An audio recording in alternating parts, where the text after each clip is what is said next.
आप सभी को नमस्कार। मैं उतेश शर्मा। आज सुबह की चर्चा बुद्धकालीन एक प्रसंग से।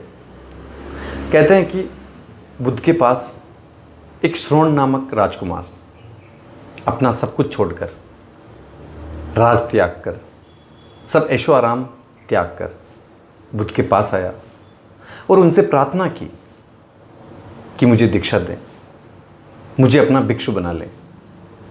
मैं अपने आप को खोजना चाहता हूँ, अपना सत्य देखना चाहता हूँ।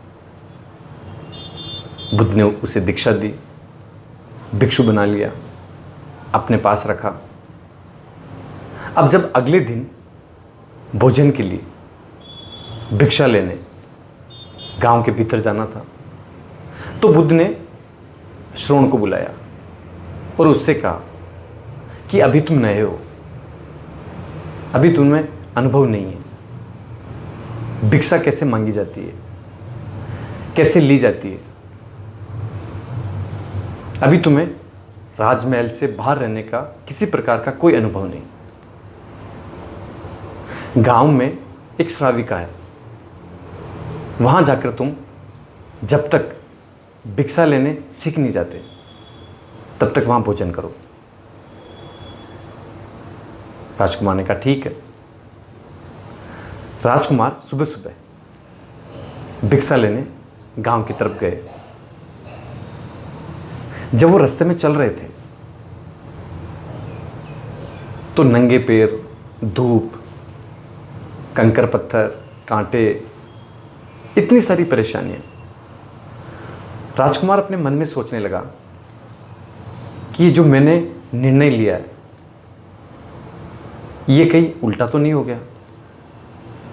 कितने आराम से, कितने सुख से, सुविधाओं से मैं आराम से महल में रह रहा था, किसी चीज़ की कोई कमी नहीं, सब कुछ अपने आप हो रहा था। और यहाँ कंकर पत्थर, धूप, पसीना, मेहनत, और आज तो पहला दिन है। अब पता नहीं आने वाला जीवन कैसा होगा और कितनी सारी परेशानियां मुझे देखनी पड़ेगी। इसी तरह के कई सारे विचार जो लगातार उनके मन में चल रहे थे। पता नहीं खाना कैसा मिलेगा, राजमहल में कितना स्वादिष्ट खाना होता था, जो मुझे हमेशा पसंद होता वही रोज बनता था। कितना आराम था, कितनी दास दासियां, कितना अच्छा महल, सोने के बढ़िया बिस्तर, सब कुछ आराम। इसी तरह के विचारों को सोचते सोचते राजकुमार श्रोण उस श्राविका के घर पहुंचे। उन्होंने दस्तक दी। भीतर से उसने उन्हें अंदर बुलाया। अंदर गए।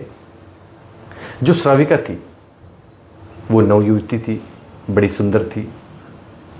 उसने राजकुमार को बिठाया, हाथ पैर धुलाए और जो उन्हें पसंद था, जिस तरह के खाने के बारे में वो सोच रहे थे, जो उनके मन में विचार थे, वही भोजन उनके सामने था।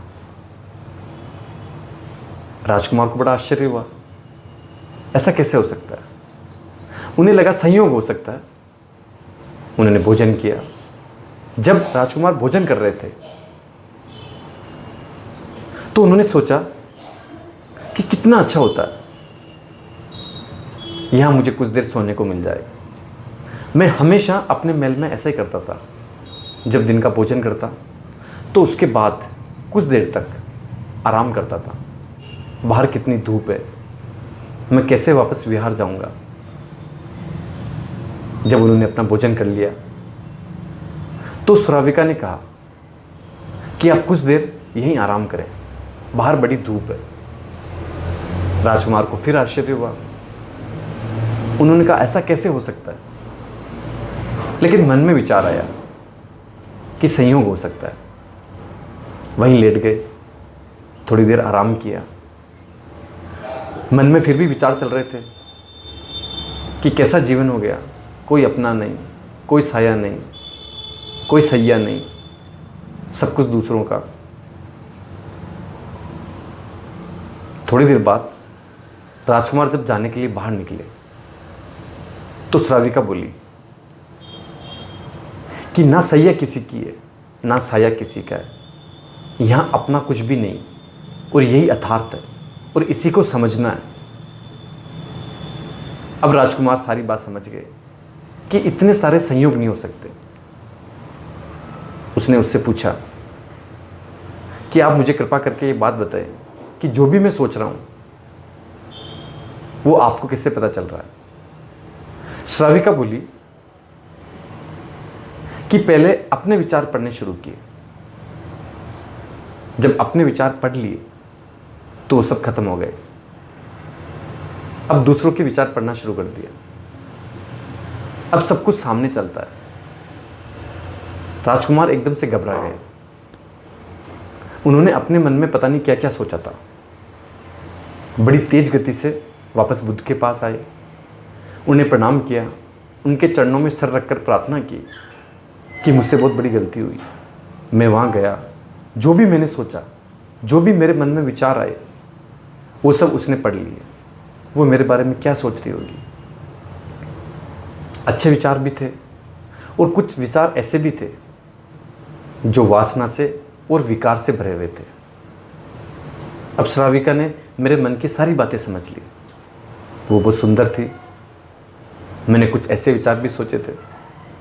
मुझे आप माफ़ करें और आज के बाद मैं वहाँ कभी नहीं जाऊँगा। बुद्ध ने कहा ऐसा नहीं है,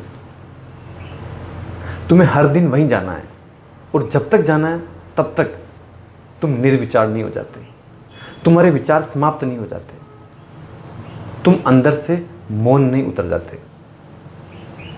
जो भी नया व्यक्ति आता है उसे सबसे पहले वहीं जाना होता है। अगले दिन बड़ी मुश्किल से राजकुमार ने प्रण किया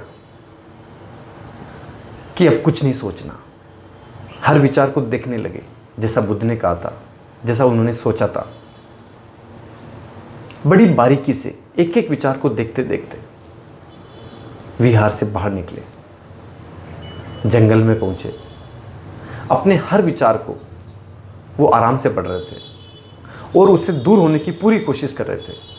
जैसा बुद्ध ने कहा था कि सजग रहना, हर विचार को देखना, निर्विचार होने की पूरी कोशिश करना।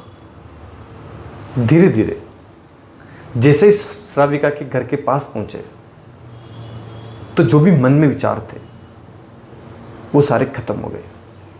जैसे ही उन्होंने दस्तक दी तो उसी दस्तक के साथ भीतर से एक आवाज आई कि सारे विचार तो यहां समाप्त हो गए, अब तो कोई विचार बचा ही नहीं।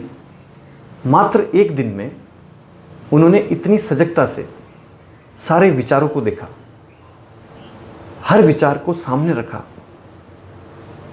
कि सारे विचार खत्म हो गए। उस दिन बड़े आराम से उन्होंने भोजन किया और वापस नाचते हुए, गाते हुए, हंसते हुए विहार लौटे। बुद्ध के चरणों में अपना सिर रखा और कहा कि मैंने जैसा आपने कहा था वैसा हुआ। बुद्ध बड़े खुश हुए।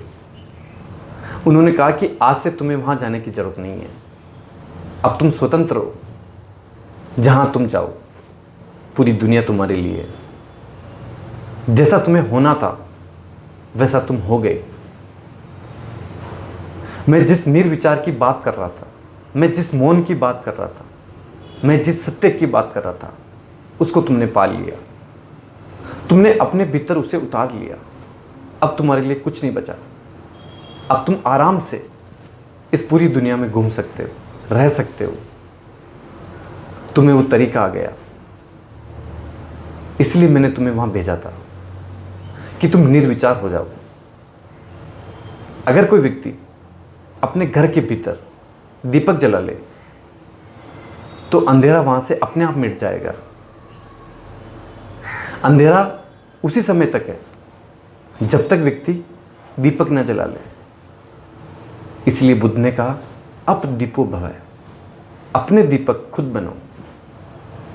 जिस दिन आपने अपने विचारों को सजगता से देखना शुरू कर दिया, पढ़ना शुरू कर दिया, आप ये मान के चलिए आप उसी दिन से, उसी पल से निर्विचार होना शुरू हो जाएंगे। और एक दिन ऐसा आएगा जब सारे विचार विलीन हो जाएंगे सिर्फ आप रह जाओगे और आपका सत्य। आपने मुझे प्रेम पूर्वक सुना, उसके लिए धन्यवाद।